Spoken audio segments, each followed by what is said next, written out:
Halo teman-teman semua, selamat datang di modul 8 Reliability Block Diagram, dan ini adalah modul terakhir di Praktikum Statistika Laboratorium QRA.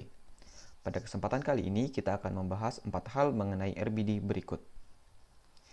Reliability Block Diagram atau RBD adalah teknik analisis grafis yang memvisualisasikan sistem gabungan dari beberapa komponen sesuai dengan hubungan logis dari reliabilitasnya.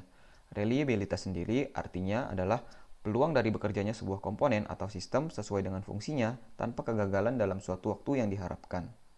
Di sini perlu diketahui bahwa ketika kita berbicara mengenai reliabilitas, biasanya harus dibedakan apakah yang dimaksud adalah reliabilitas komponen atau reliabilitas sistem, karena keduanya memiliki teknik analisis yang berbeda.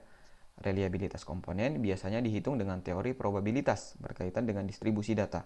Adapun reliabilitas sistem biasanya dianalisis dengan RBD. Perhitungan reliability part. Sebelum membahas lebih jauh, kita perlu mengingat lagi tentang kurva kegagalan yang sempat dibahas pada modul sebelumnya. Kita akan menentukan kurva kegagalan yang cocok dengan komponen yang dianalisis. Failure rate sendiri artinya adalah jumlah kegagalan yang terjadi pada satuan waktu dari suatu produk. Berbeda jenis failure rate, maka nantinya distribusi yang kita gunakan dalam perhitungan juga akan berbeda. Misalnya, untuk failure rate yang sifatnya konstan, akan lebih cocok didekati dengan eksponensial. Sedangkan jika failure rate mengalami kenaikan atau penurunan, akan lebih cocok didekati dengan Weibull. Kemudian menentukan jenis distribusi yang sesuai. Jadi dalam menghitung reliability part, kita perlu terlebih dahulu mengumpulkan data tentang time between failure. Kemudian nanti kita plotkan pada sumbu X adalah time between failure dan pada sumbu Y adalah median rank-nya. Kemudian nanti kita cari error terkecil dari distribusi yang kita pilih. Misalnya kita menggunakan Weibull dan eksponensial. Ternyata error Weibull adalah 1,22 dan error eksponensial adalah 1,77. Maka kita pilih distribusi Weibull. Catatan, untuk plottingnya nanti tidak akan dijelaskan dalam praktikum ini, tapi kalian bisa pelajari di mata kuliah pilihan teknik keandalan atau di buku yang sudah dilampirkan. Kemudian, untuk distribusi yang biasa digunakan adalah eksponensial dan Weibull. Yang pertama, distribusi eksponensial. Umumnya digunakan untuk komponen atau produk yang memoryless, artinya kegagalan yang terjadi tidak dipengaruhi oleh kegagalan sebelumnya. Kita bisa mencari reliabilitas dengan rumus berikut, E pangkat min lambda T, di mana lambda adalah laju kegagalan dalam satuan waktu, atau 1/mtbf, dan T adalah waktu yang kita analisis. Berikutnya, distribusi Weibull. Distribusi ini sering digunakan jika failure rate cenderung berubah, naik atau turun dalam periode yang dianalisis. Untuk distribusi ini ada dua parameter yang perlu kita dapatkan dahulu, yaitu shape parameter dan scale parameter, atau ada beta dan juga eta. Beta sendiri menggambarkan behavior dari failure rate terhadap waktu. Jika kurang dari 1, artinya failure rate cenderung turun. Jika lebih dari 1, artinya failure rate cenderung naik. Dan jika sama dengan 1, failure rate cenderung konstan. Selanjutnya, perhitungan reliabilitas sistem. Untuk menganalisis reliabilitas sistem, kita perlu menggambarkan terlebih dahulu reliability block diagram. Seperti contoh pada slide, RBD dari stabilizer dan splitter pada heavy naphtha production. Dengan RBD ini kita akan lebih paham hubungan logis antara komponen yang bekerja dalam sistem. Ada beberapa cara dalam menyusun komponen dalam sistem. Yang pertama, sistem bisa disusun secara seri atau n-logic, di mana sistem hanya akan bekerja ketika semua komponen bekerja, dan sistem akan mengalami kegagalan jika ada salah satu komponen yang gagal.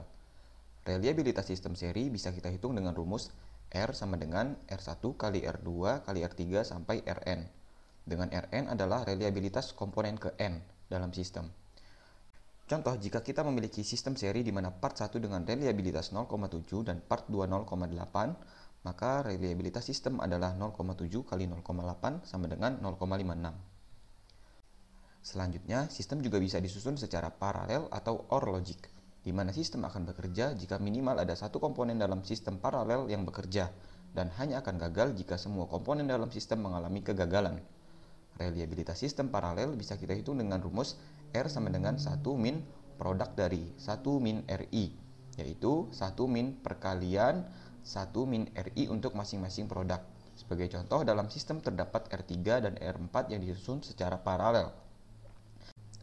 Maka untuk menghitung reliabilitas sistem, kita bisa masukkan ke dalam rumus 1 dikurang dalam kurung 1 min R3 yaitu 0,8 dikalikan 1 min R4 yaitu 0,7. Kita dapatkan 1 min 0,2 kali 0,3 sehingga hasilnya adalah 0,94. Nah, di sini juga kita bisa simpulkan bahwa jika suatu sistem tersusun atas part dengan nilai reliabilitas yang sama, part A 0,7 dan part B 0,8, maka reliabilitas sistem akan lebih tinggi jika sistem disusun secara paralel, karena nilai reliabilitas sistem seri tadi 0,56 dan jika paralel menjadi 0,94. Kemudian, sistem juga bisa disusun secara K out of N.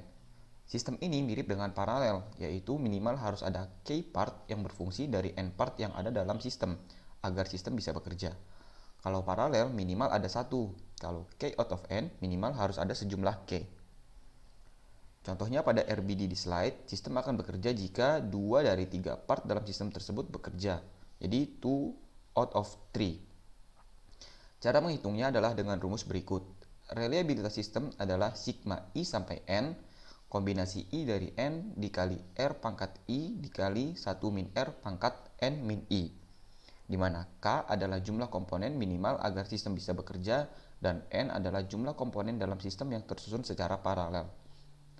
Rumus ini hanya berlaku jika R dari masing-masing part dalam sistem itu sama. Kalau berbeda, maka kita harus menggunakan rumus lain. Nah, pada praktiknya, suatu sistem itu bisa tersusun atas kumpulan dari subsistem, di mana kalau seperti ini kita bisa analisis satu persatu dari subsistem yang terkait. Misalnya pada sistem ini ada 3 subsistem, yaitu C, P, dan E. Maka kita analisis dari yang rumit terlebih dahulu, yaitu yang paralel atau K out of N. Misalnya untuk yang P ini berarti dia K out of N, 2 out of 3. Maka kita cari reliabilitasnya, nanti kita dapatkan reliabilitas dari subsistem P. Kemudian untuk yang E ini berarti yang atas dan bawah ini kita cari dulu secara paralel, kemudian nanti kita serikan dari semuanya, yang C, kemudian yang P, yang E pertama, dan yang E paralel tadi, sehingga nanti kita dapatkan reliabilitas sistemnya adalah seri dari keempat ini.